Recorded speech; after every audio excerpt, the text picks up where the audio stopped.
The Disney Lorcana World Championship took place this past weekend, and, spoiler alert, Din Kang Pham aka DKP took home the title as the very first Disney Lorcana World Champion. In this special meta report, we're going to look at some of the best and most interesting decks from the final 8 competitors, so let's check them out now.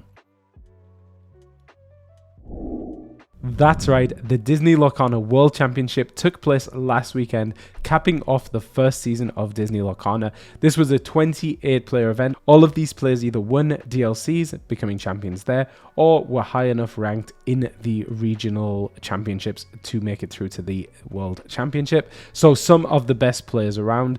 If you're not aware, this was an 8-round event. The first 3 rounds were using the Super Sealed format, which we're not going to talk about. Instead, we're going to talk about what was used for the other 5 rounds and also Top Cut on day 2, and that is the triple deck constructed format.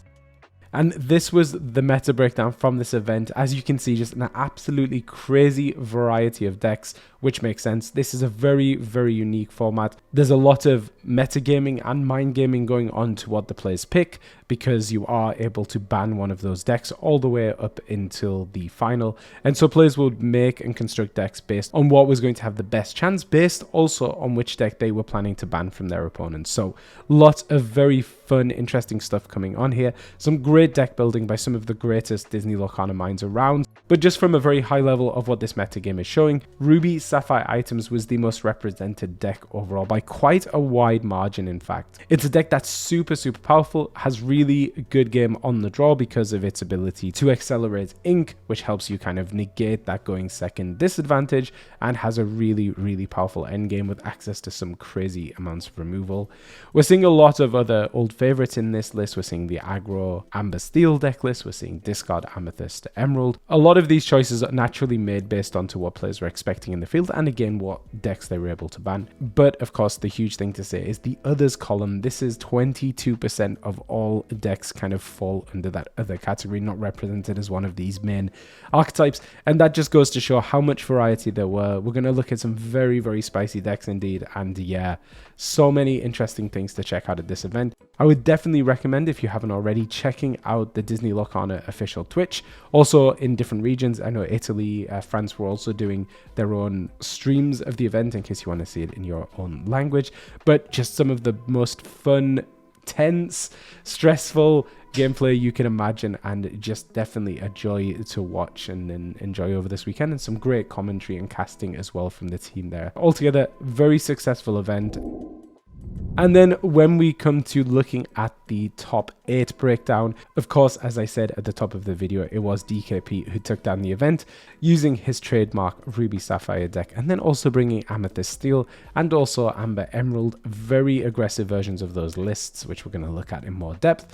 Second place was Edmund Chu, also on Ruby Sapphire, but he brought Amber Steel and then Amethyst Emerald, and Zach Bivens, probably with the spiciest collection of decks for the whole weekend, came in third with Amethyst Steel, Amber Ruby, and then also Emerald Sapphire. So we're going to be looking at a bunch of those decks. And if you look over here at the top 8 breakdown as well, so the lineup that was most popular was that Ruby Sapphire, Amethyst Emerald, and Amber Steel combination. I think this is what a lot of people predicted would maybe be the most represented, the most popular pairing, just because it's 3 decks that are all very, very strong, kind of in a regular metagame, not just into the Worlds field. So definitely a lot of good picks there, but then a lot of variety in those other 5 decks, 5 deck combinations, I should say, that made it into the top 8. And before we look at these decks, I mentioned it already, but remember that a lot of these were built to play into a field where players were able to ban a specific deck. So you could ban a steel deck, knowing that your decks would maybe be weaker to steel, but then stronger in a non-steel metagame. So while there's definitely some fun things to take away from them, not every deck is going to work well into an open field, but there are definitely things you can take. If you're expecting no steel in your metagame, or you're expecting no ruby, then some of these decks could be good choices for you. So that's enough preamble. Let's start looking at the actual deck list. And this is DKP's winning, or one of his 3 winning deck lists, Ruby Sapphire, which is really his signature deck, a deck that he innovated and really was the one that made this Maui lore-gain deck as popular and as strong as it is in the metagame. This is a deck he's been building over the last few sets. kind of making those incremental improvements to make it stronger and better into the metagame. And this is where DKP ended up for the World Championship. And really just doing what this deck wants to do, that's accelerating your ink on those early turns in order to get to your Maui Half-Shack as quickly as possible. And then that now presents a threat that your opponent will not want to quest into, but is also your win condition, allowing you to gain your lore. The secondary win condition, or the alternate win condition in this deck, is also McDuck Mana, setting that up and then controlling the board from there so your opponent isn't able to get back in the game. We saw that a lot actually in DKP's matches. There was a really great example of this in top 8, and I definitely suggest you check it out if you haven't already.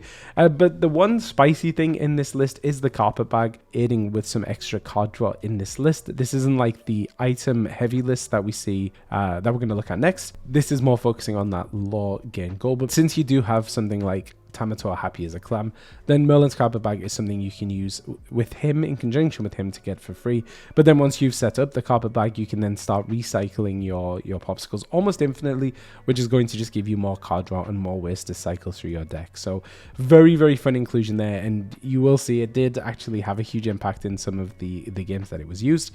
So great job to DKP. I know a lot of people are going to be playing this deck list in the upcoming set championships, no doubt. But it was actually the item version of Ruby Sapphire that did or at least was the most popular deck list out of all of the competitors this weekend. This is Edmund Chu's second place list, one of his three second place lists. And actually this one is not looking like your typical version of this list. There are a few different things you might notice is missing from here.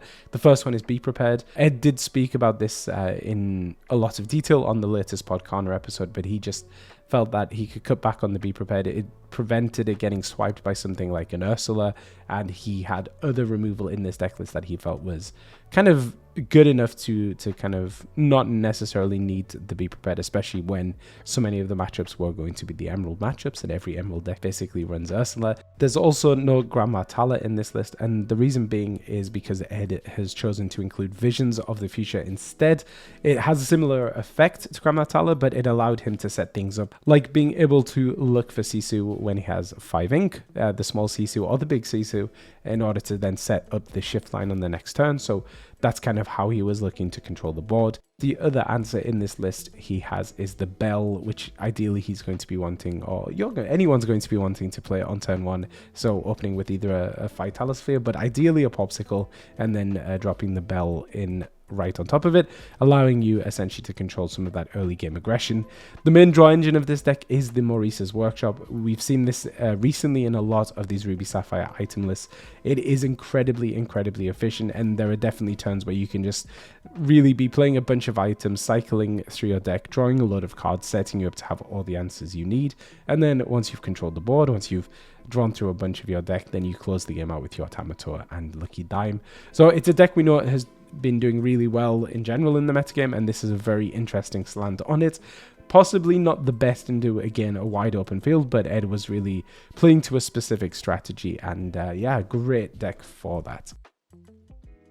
Next up, we're looking at one of the other decks that DKP took to the first place, and this one is Amethyst Steel. I think a lot of people had questioned, because DKP had been running that Ruby Sapphire deck kind of almost exclusively for so long, is he able to really play these other decks? And indeed he is. If you enjoy this type of deck, you should definitely check out DKP's gameplay, because I think it was a masterclass really in how you play a deck like this. And this is kind of a more aggressively leaning version of Amethyst Steel, so we see that early aggression thanks to the likes of Yen Sid.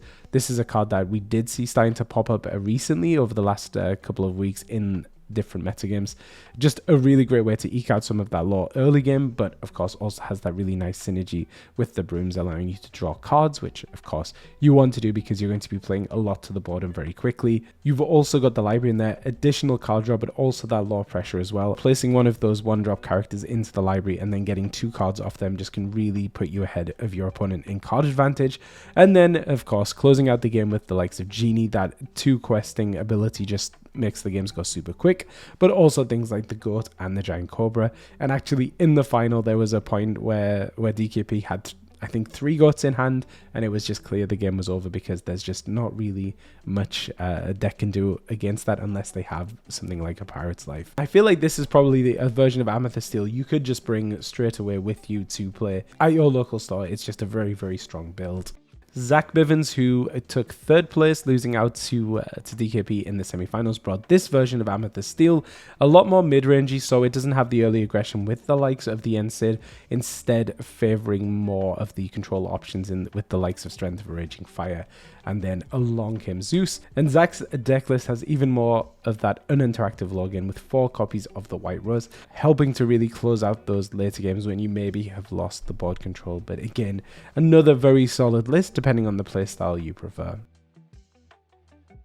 And then we're going to look at DKP's other deck list. This is Amber Emerald hyper aggro list. So when looking at the different players' deck lists overall, it does seem like there were 2 strategies. Some players were looking more to remove the control decks when they were banning a deck, and then kind of building their decks in order to then defeat the more aggro and mid-range decks.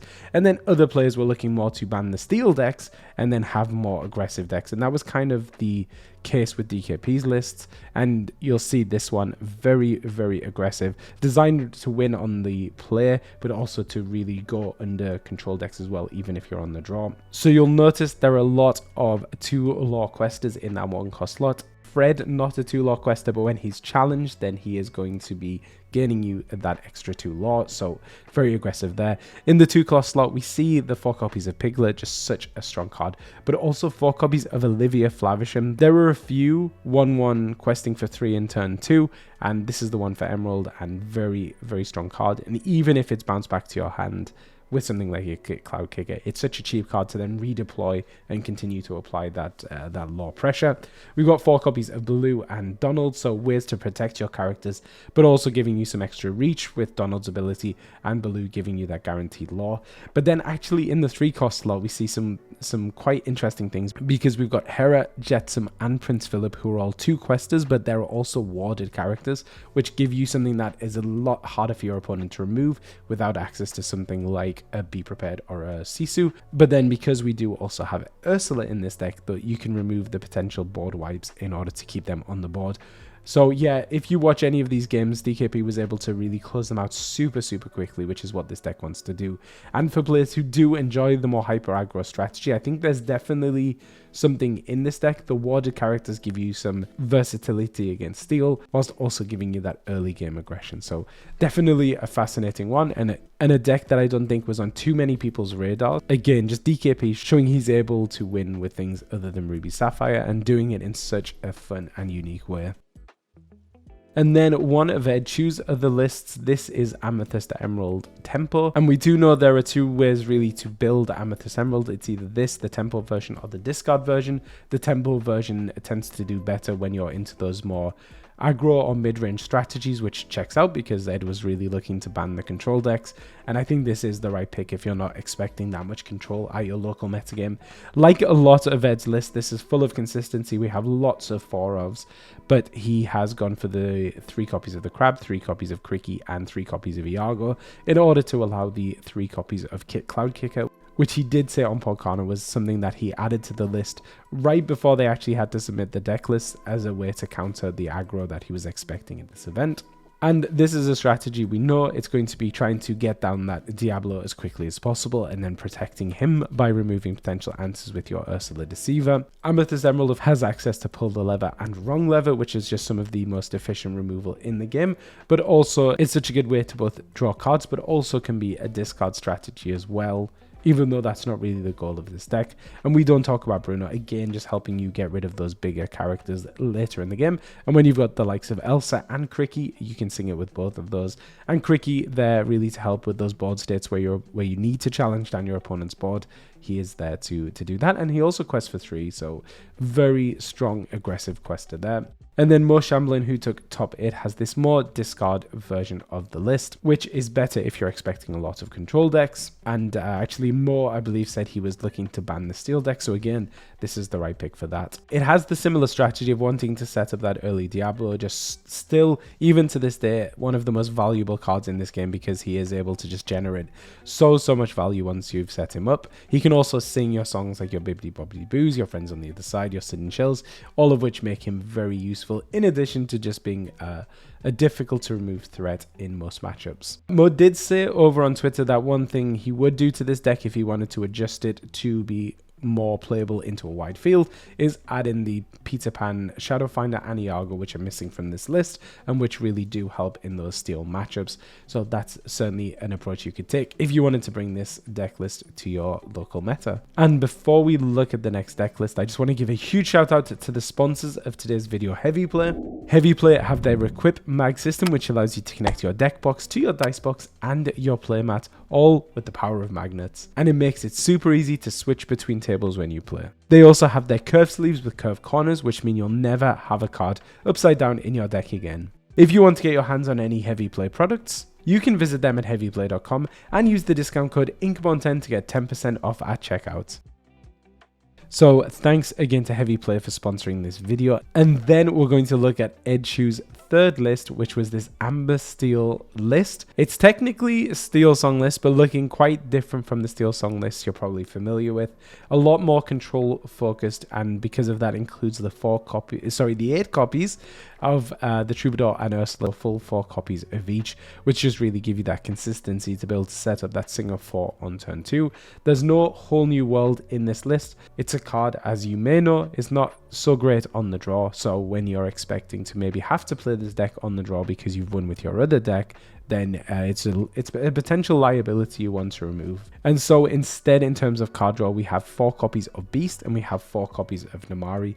Ed mentioned on Podcorner that if you're able to set these 2 up, then essentially every turn you're drawing 3 and discarding 1 because of Namari and Beast and your regular draw step, which is really allowing you to grab the cards you need and get rid of the ones you don't need quite as much. They're both fantastic targets as well for Rapunzel. As we know, the 5 willpower means you can challenge into something and then heal up. And especially with Namari, who will basically be getting so much strength as you're putting songs into your discard, then she can become a really formidable threat that is quite difficult for a lot of decks to remove from the board. You've also got Be Our Guest in there as well, helping you find the pieces you need depending on the matchup.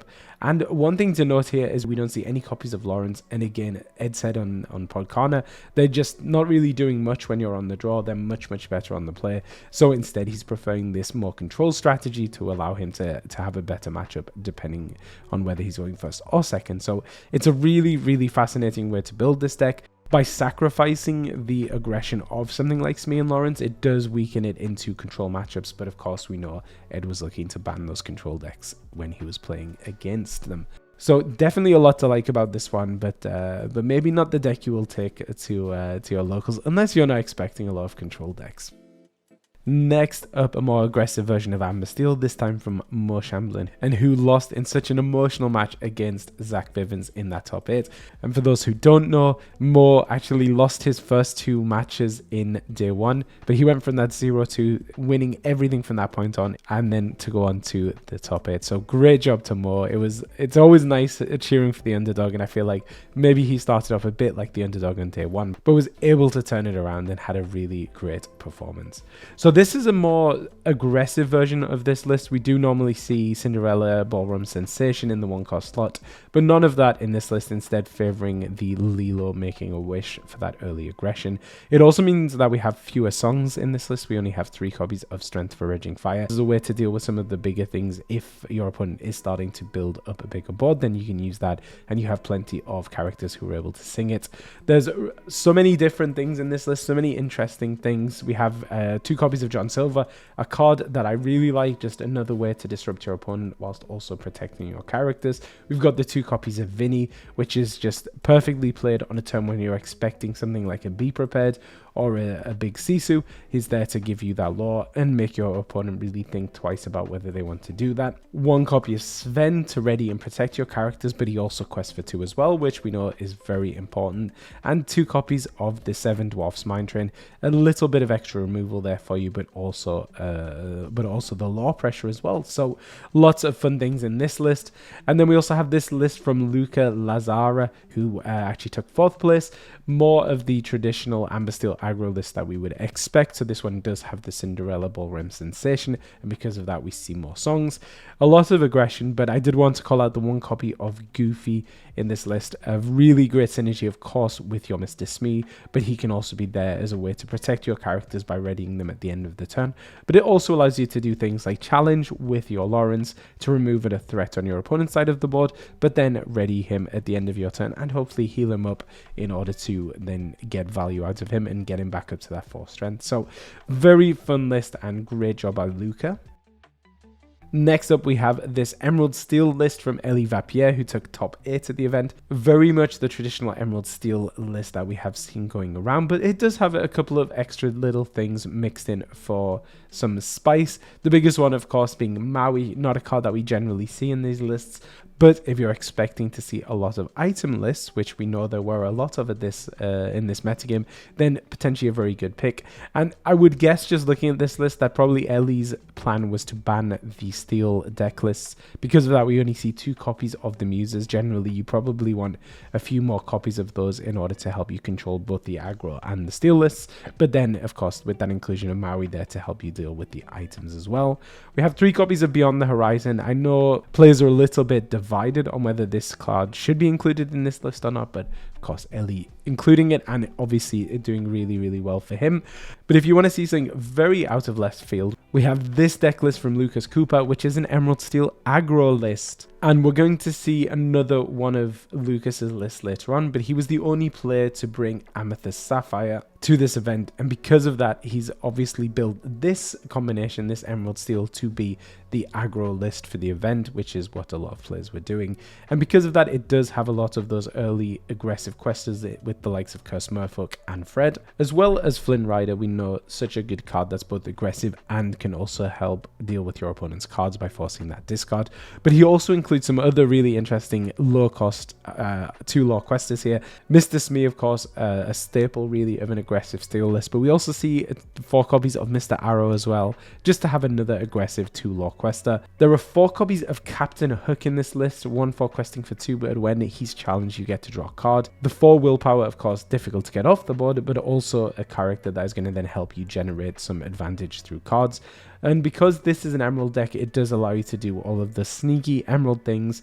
The Cloud Kicker to help out-tempo your opponent by bouncing back some of their characters. The Go-Go Tamago to give you that extra bit of reach by gaining that lore that your opponent can't interact with. 2 copies of Prince Philip, again, a character that helps tremendously in these matchups because of his ward, protecting him from removal in Ruby and Steel, but also protecting him even from things like Elsa trying to exert him.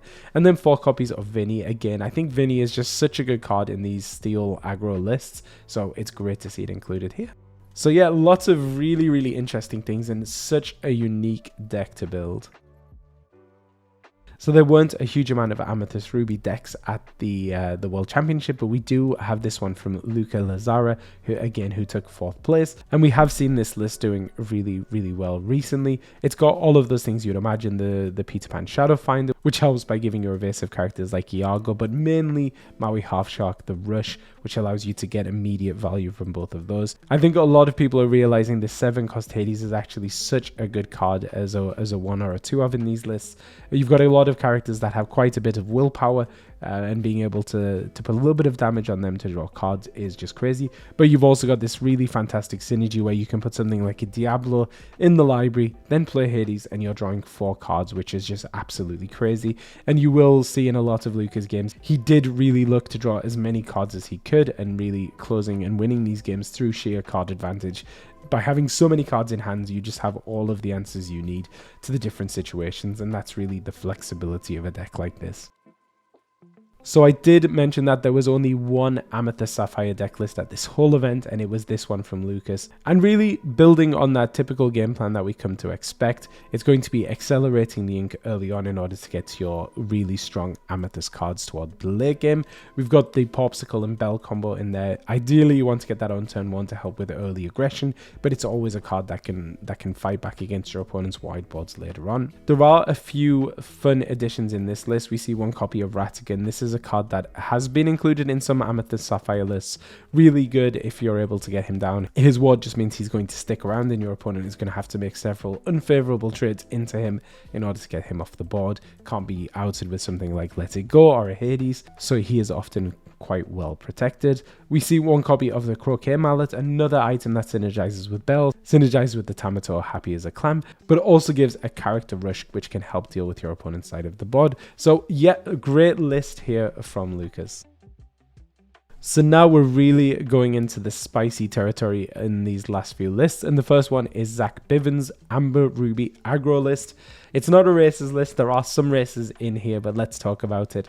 So this is a very, very aggressive slanted list. Again, Zach, another one of those players who wanted to have this aggro list in order to go under some of the slower decks. So we have the Daisy Ducks, we have the Lilos, and also Moana, just to force your opponent to making some unfavorable trades early on. You're not really going to be challenging with Moana, but rather hoping your opponent challenges into her.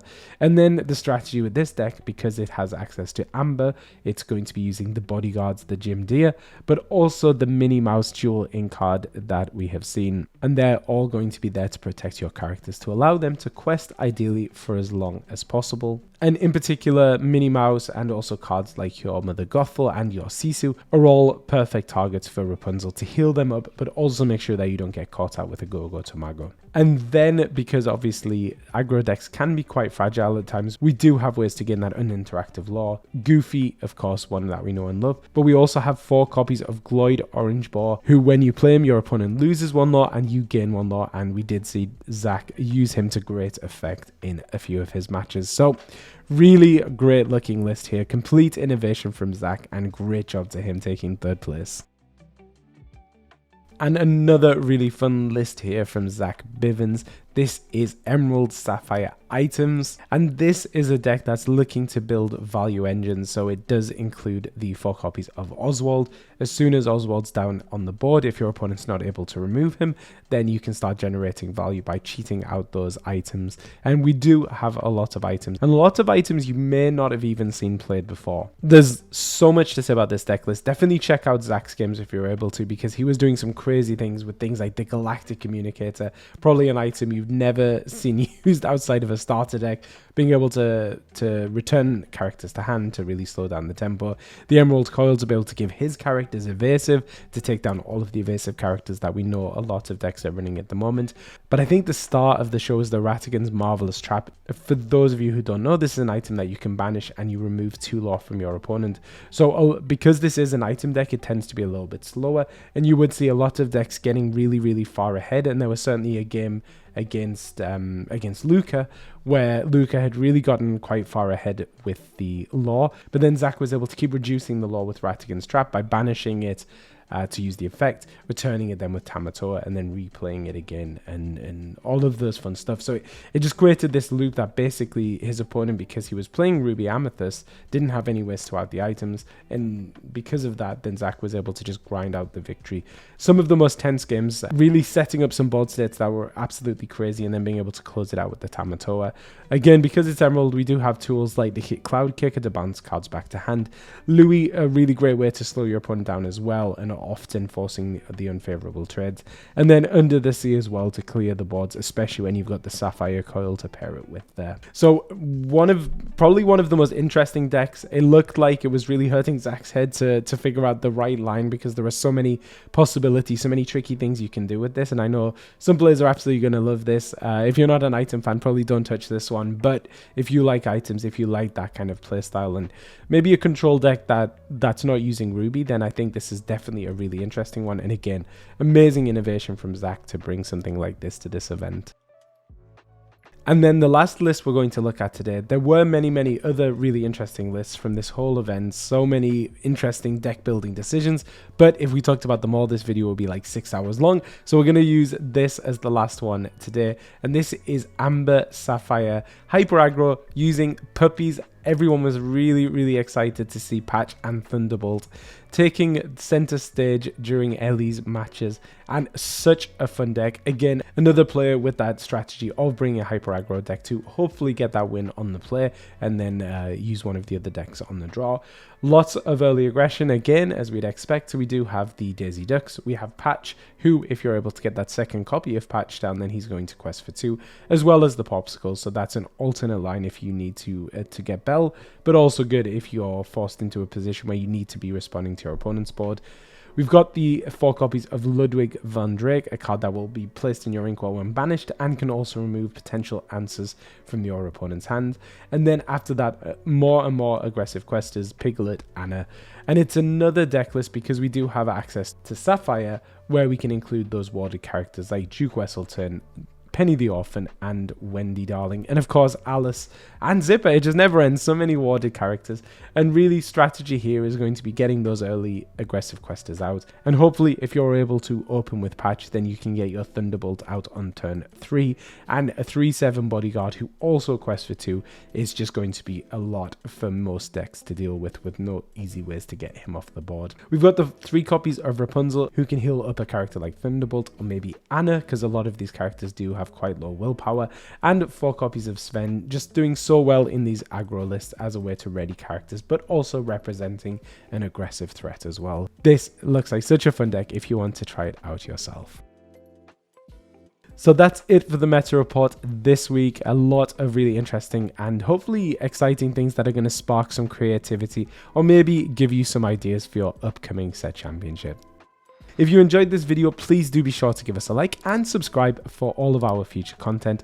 Thanks once more to Heavy Play for sponsoring this video. Remember, you can get your Heavy Play products at heavyplay.com and use the discount code Inkborn10 at checkout to get 10% off your order. And finally, as always, a huge thank you to our YouTube members. If you'd like to become a YouTube member or just find out more, you can hit the join button down below and get all of the details. And until next time, happy questing.